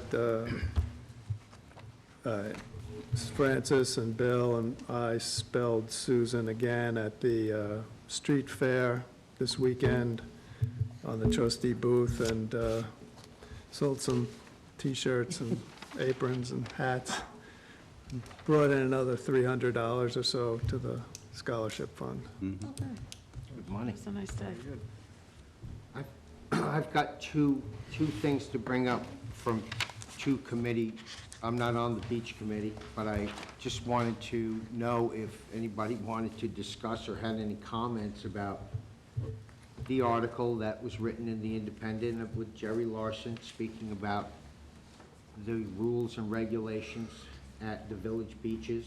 I don't think, Jerry's running for mayor there, I don't think we should I'm have just that saying- conversation. I'm just really asking if we have any comment on the issue. And the issue is, they've made laws on the beach, and we've not agreed to them, and they've chose to agree to disagree, and they've written the laws in the book. And look, I don't want to argue. No, it's not an argument, Okay. but what I want to say is Jerry Larson has brought, that whole article is about Jerry running for mayor, and this was part of his platform. I don't think it's appropriate for us to have a conversation about his platform. Well, okay, then I'm asking you from my perspective. I read an article in the Independent. I heard what it's, from my perspective, it's telling me that the village is taking liberties from the trustees without our permission. Now, can we have a comment or a discussion about it? I'm not looking to have a big argument about it. I just wanted to know if the board wants to make any comment that might make some... correspondence Dale, about what- that, right? Del, what specific, do you have some specifics on what you're referring to so You're we talking can about the smoking, understand? the vaping? Yeah, the smoking and the vaping. I mean, we've asked this, Chris, we've asked you to, excuse me, wake up. Hello. Taking notes, buddy, I'm listening.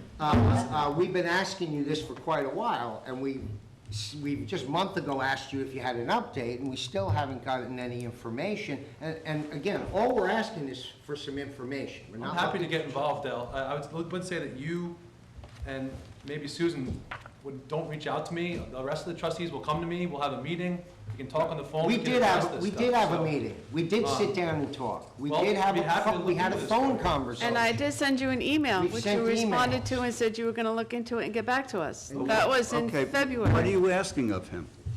What I'm asking, I wasn't asking of him, I'm asking of the board. All you gotta say is no. If you had any comment on this issue. I have a comment. Yes, please. We discussed this quite a few meetings ago. I believe it was when Rona came and talked about smoking, and we had this discussion at that time. Many times. And I, at that discussion, sort of maybe too half-jokingly offered a resolution that this board would support a vaping ban within the swimming areas where it was potentially enforceable.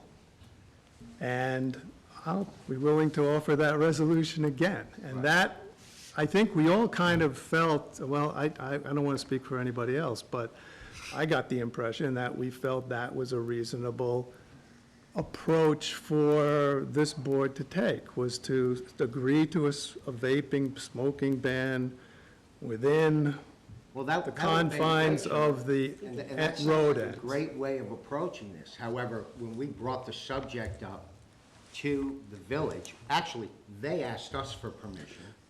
We said we didn't agree with it at first. Well, they asked us- And they came back and said, okay, we agree to disagree. I know. And then I they know, went but and- they asked us for permission, they asked us about For input at the the pavilion. pavilion.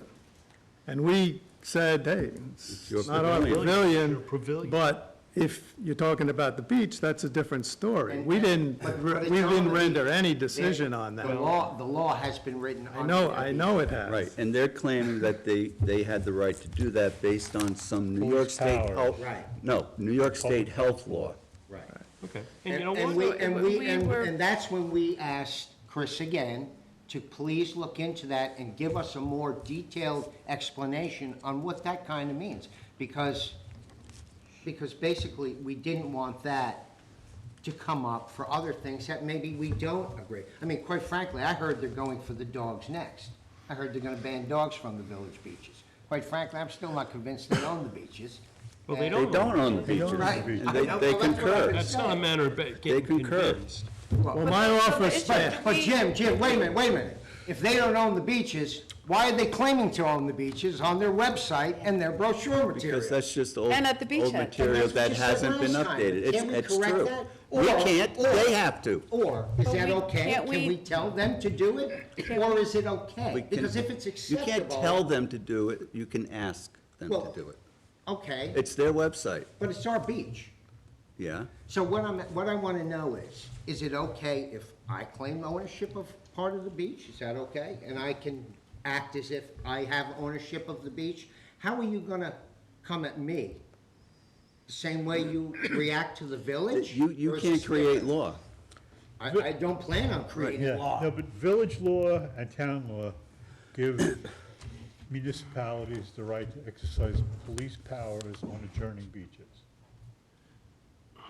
And what they claimed here was that, I believe the final claim they're making is that the anti-smoking or anti-vaping thing is not being done by the rights of ownership, but by the rights to enforce public safety laws or public health laws. And that's where the village is on it, okay? Not explained that way. I think, Francis, did we did tell him we disagreed with it, right?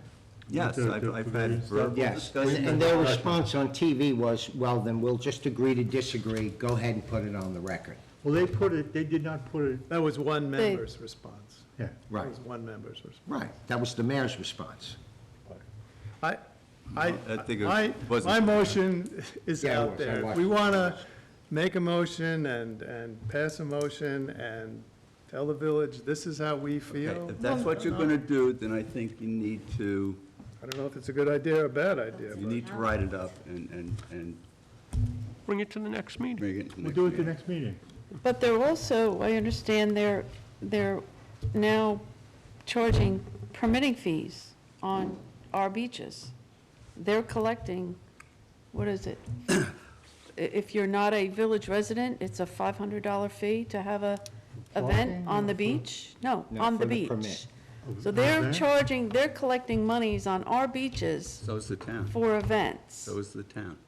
And they're charging a certain fee for non-residents and Are they village charging a residents rent, and or are they non-village charging an residents. administration fee or a policing fee? I don't know what or- it's all It's- I- How they entails, word but, it. but again, are we involved in those permitting applications on our beaches? We have not been approached.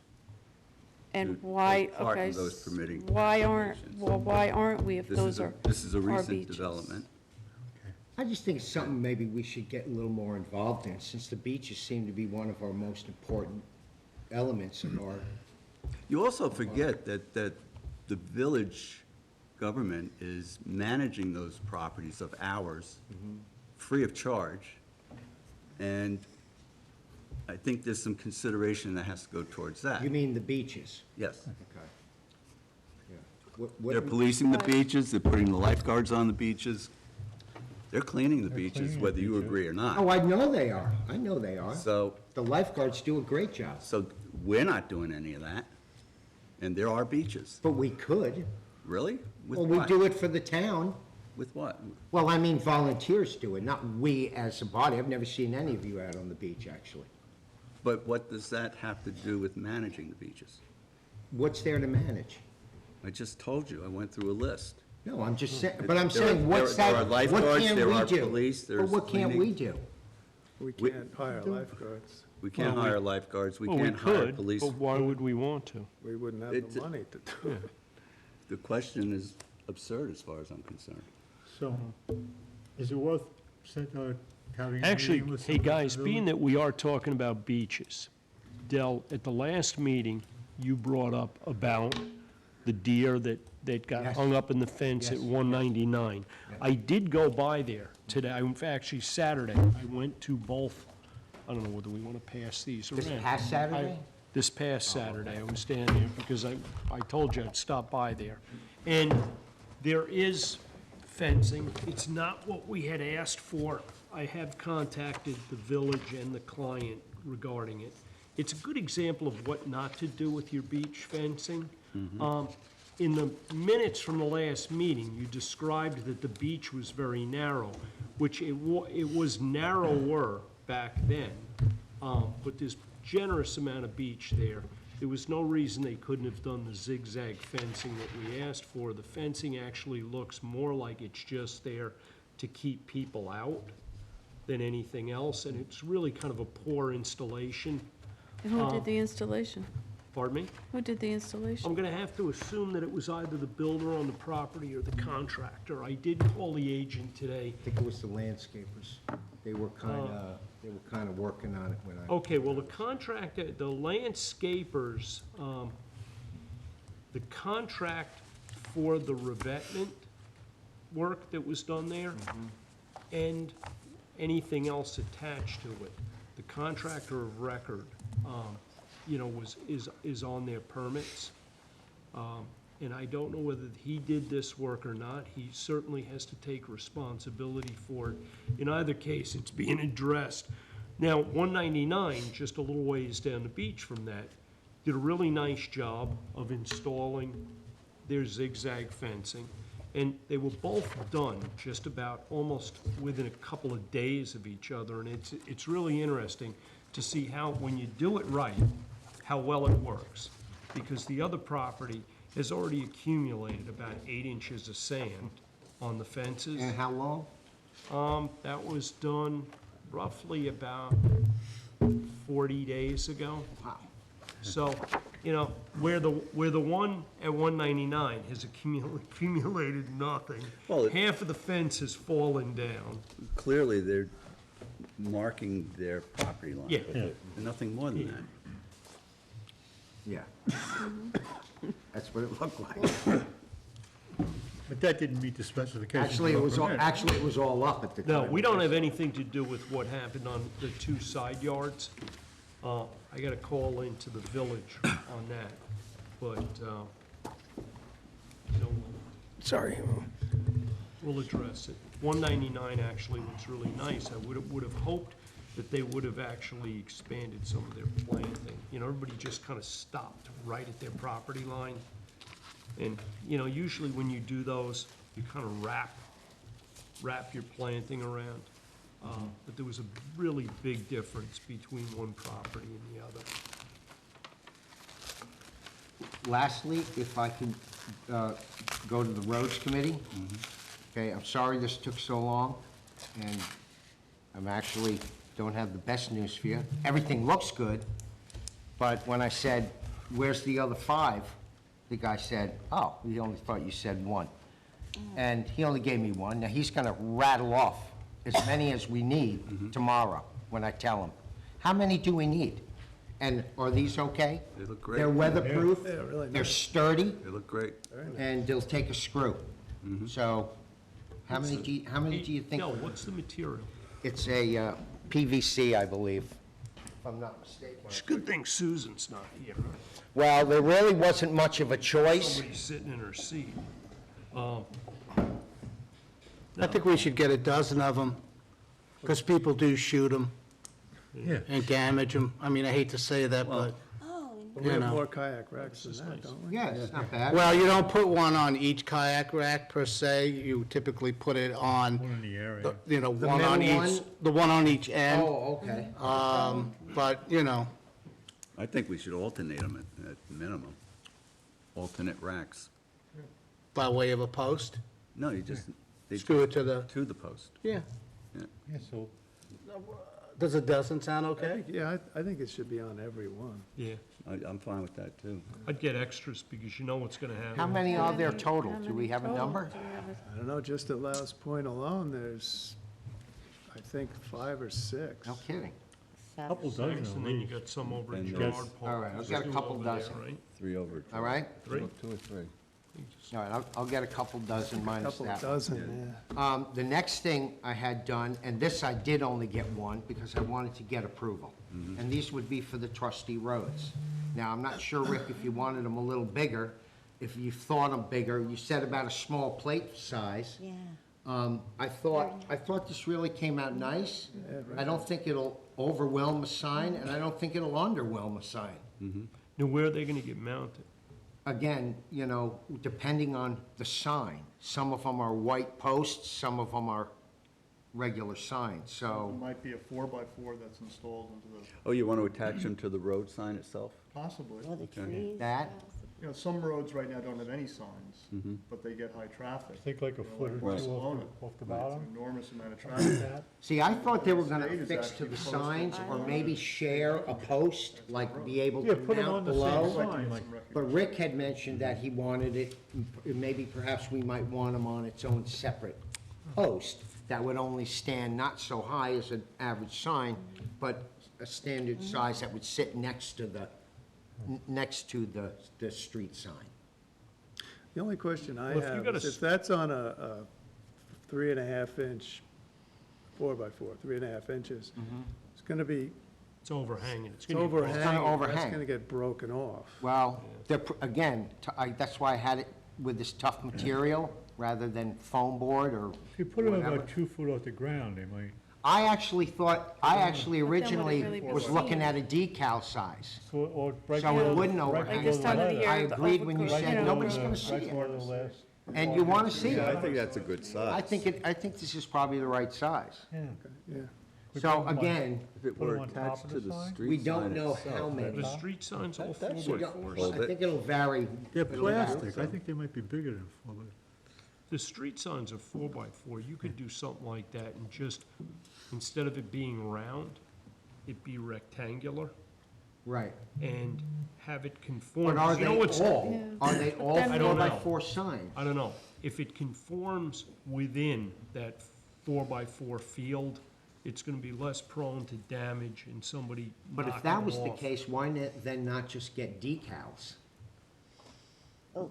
That would stick on the sign. That way, we can replace them. If they get scratched off, they couldn't be pried off. There wouldn't be a need to.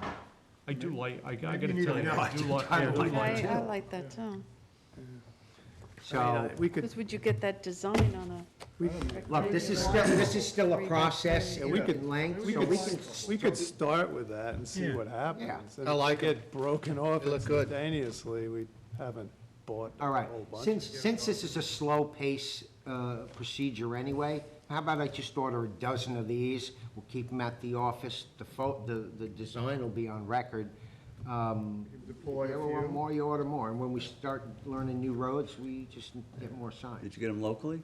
I did, Ocean Graphics. Okay, so, and they'll have it in their files. They'll have it in their Right. file, Yeah. yep. Okay, and then lastly, just because I had thought about it that day, and maybe because we had spoken about it at the meeting before, just as a sample and just to throw the idea out there, I had these made up. And these what would be, I would think of, the fence tabs, okay? Same design, they do have a space in the middle, which you would put, for example, the number.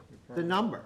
And you would write it with indelible ink, and then as many as you would give, as many lengths as a person requires for their fencing, you would give them a tag for each roll. Yeah, the And only, then each would have the same number, but all we would do in the office is tally how many tags. That would say how many rolls. of actually, fence. what might be better on those tags is to just have them pre-numbered and you Yeah. convey that number to the permit. Dell, the only problem with the. And you punch a hole in them. Yeah, but Dell, the only problem with the indelible ink, it lasts maybe saltwater.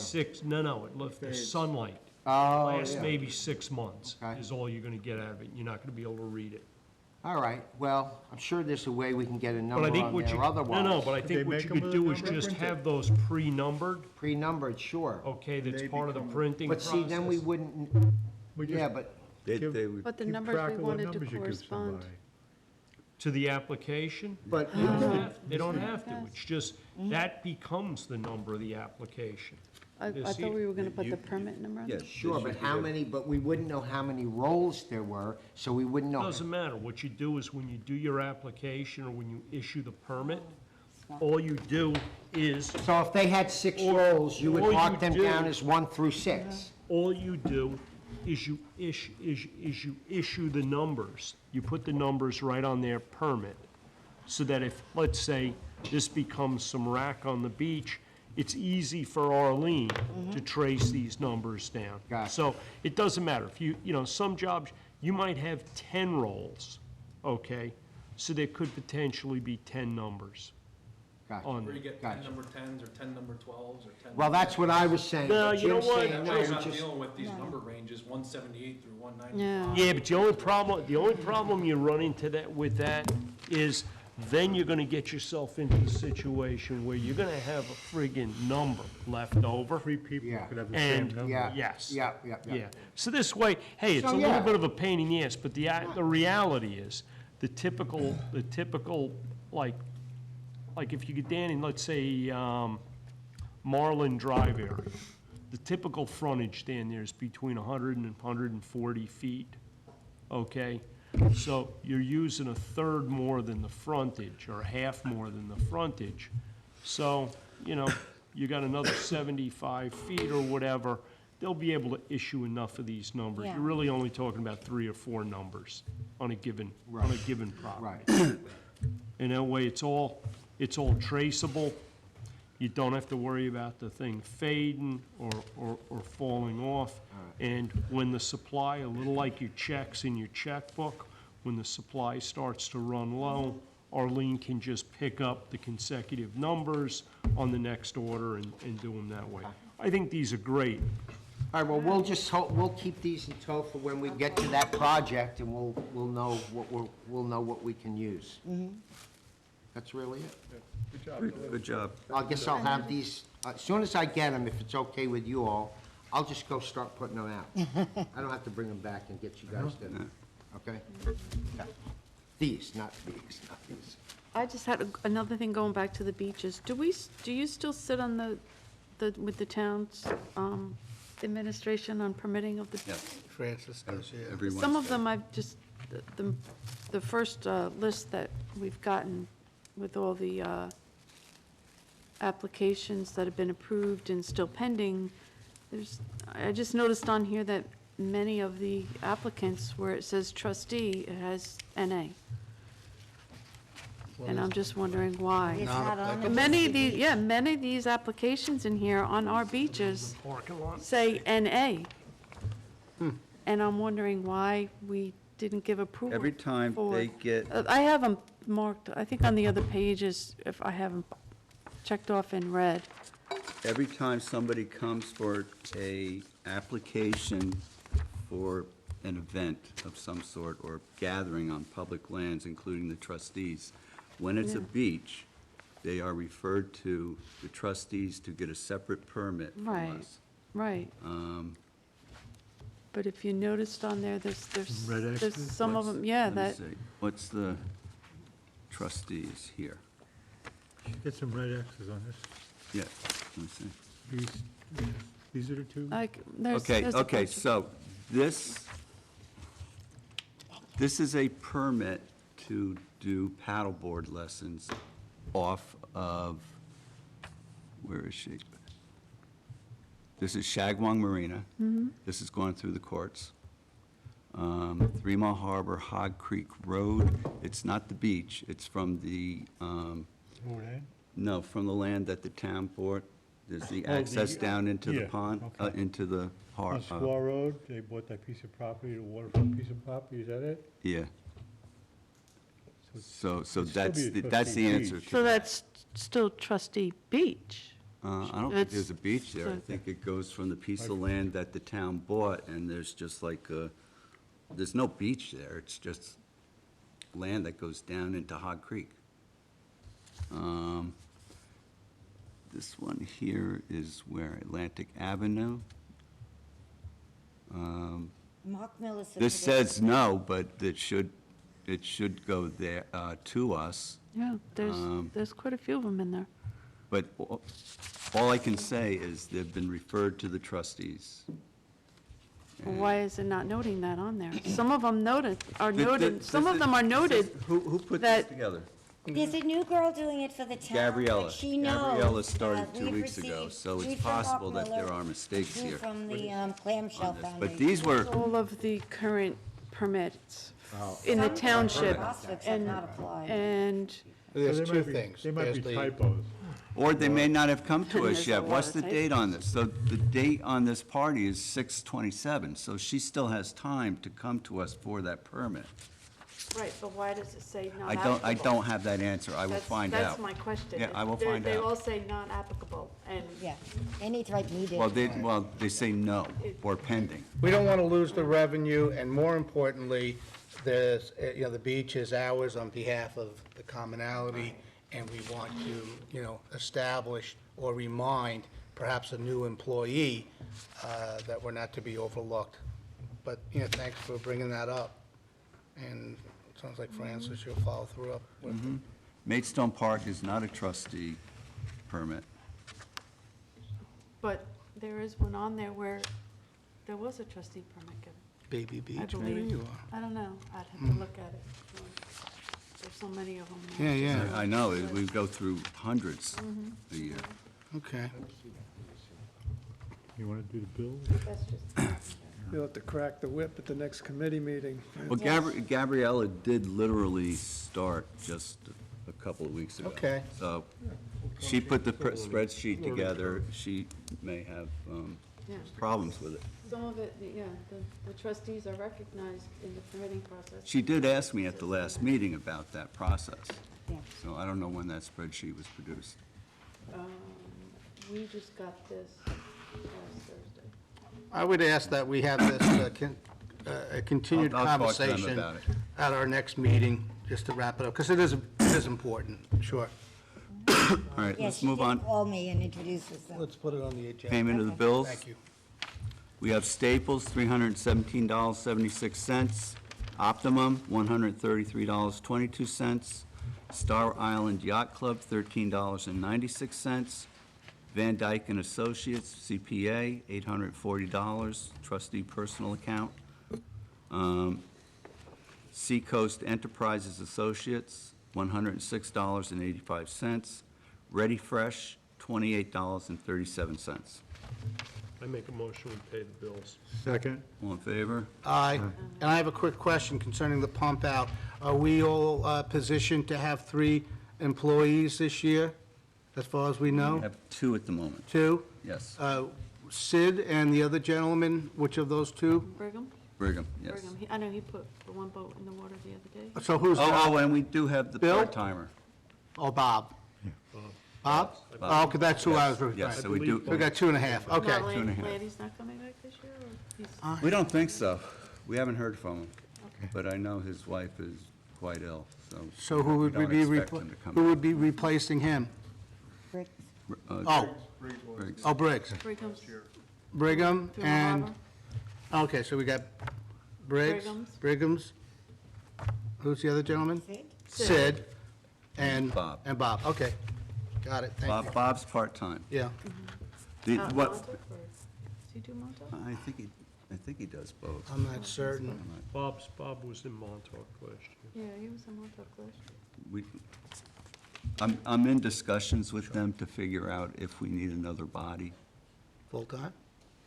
No, it won't be full-time, but I think there's a problem with Bob doesn't really want to work weekends, Okay, so, all right. all right, go to the minutes, February 25th. I looked at them, I'm fine. Anybody have any comment? Well, I had looked at them, and then I see the ones we got tonight, there's changes made that I haven't reviewed, because I just got. I've received Susan Borfell's changes. I did not have time, I've been a little backed up to add them. So maybe I can resend them to Susan, So Brian we'll Burns. and table the 25th. Well, it's a shame to keep, March 11th? March 11th, we approved on March 25th. Okay, well, I don't know why they're here. Okay, but February 25th was tabled and March 11 approved? I've been out of the office. March 11th, I had noted we approved on March 25th. All right. I mean, they've all been I have reviewed by one issue everyone with, except with, Susan. with March 11th. I wasn't at the 25th meeting. I was in the hospital, but the presentation of the collection of photographs that the town's IT department made, that wasn't the town's IT department. That was my IT department. Ah, you did that? Okay. I don't think it's important enough to change the minutes. I will change that, thank you, Jim. with the music. All right, March 25th. I wasn't there, so Anybody review those minutes? I looked at them, but I wasn't there, so. All right, we'll table those. April 22nd. I have not had a chance to look at it. I looked at them. I thought April 22nd was all right. I haven't had a chance to review them. Are you making a motion to table? Sure. April 8th? Not complete. I didn't have a report. Okay. Financial report for the month ended April 30th, 2019. Anybody have a chance to review? I would ask that we just table this till our next meeting to give everybody an opportunity to take a look at it. I have, and I found them to be in order, but why don't we sit on it till the next time we meet, Okay. all right? All right, report of the clerk. New York State Clean Water Vessel Assistance Program, $10,000 grant for pump-out boats, operating and maintenance expenses.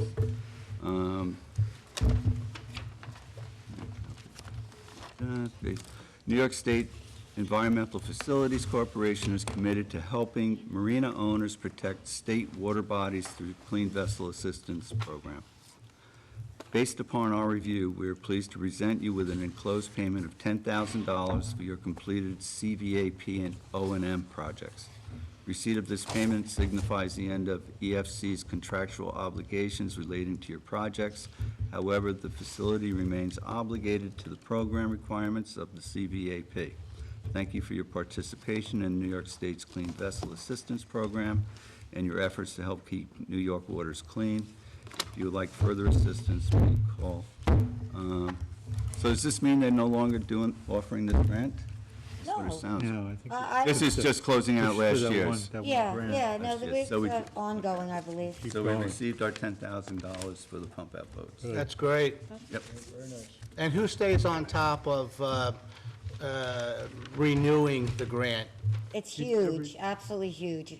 This year it took Lori 5 months, it took me like 2 or 3 months every year. They contact the office, and then So they're always working Francis on it? brings it to you, and he notifies you like in March.